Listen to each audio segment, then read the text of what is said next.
Sementara itu, fenomena kekurangan murid terjadi pada tahun ajaran baru 2025-2026 di Kabupaten Kulon Progo, Yogyakarta. Pada sistem penerimaan murid baru SD Negeri Wiji Mulyo Lor hanya mendapatkan 1 siswa baru. SD Negeri Wiji Mulyo Lor pada sistem penerimaan murid baru atau SPMB tahun ini hanya mendapatkan 1 siswa baru. Ini terjadi karena minat masyarakat untuk mendaftarkan anaknya ke sekolah ini terbilang sedikit. Sejak 4 tahun terakhir rata-rata setiap kelas berisi 4 sampai dengan 5 orang dan di kelas 4 dan kelas 1 hanya berisi 1 orang. Sementara total peserta didik tahun ajaran ini hanya ada 29 siswa. Banyaknya pilihan sekolah baik negeri atau swasta juga menyebabkan sekolah ini kekurangan siswa.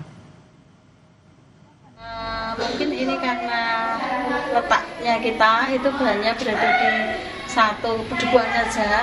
Ini kebetulan di Pedukuhan Temanggal saja. Untuk yang lainnya itu letaknya sangat jauh sekali, sangat jauh-jauh. Untuk yang Temanggal di sebelah sana itu nanti mereka lebih cenderung karena lebih dekat dengan SD Wiji Mulyo. Kemudian daerah Temanggal yang sebelah sana nanti akan lebih cenderung di SD Negeri Duananggulan.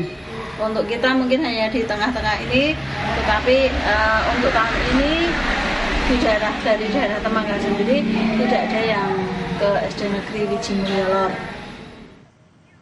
Kondisi sekolah tidak mendapat murid baru juga terjadi di Kabupaten Blora, Jawa Tengah. Sekolah Dasar Negeri 1 Patalan, Blora, Jawa Tengah pada tahun ini terpaksa tidak menggelar MPLS bagi siswa baru karena tak ada satupun siswa baru yang mendaftar.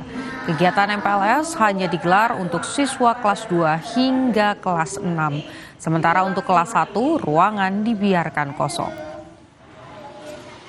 Kalau untuk kegiatan MPLS sendiri di SDN 1 Patalan tetap ada untuk kelas 2 sampai dengan kelas 6.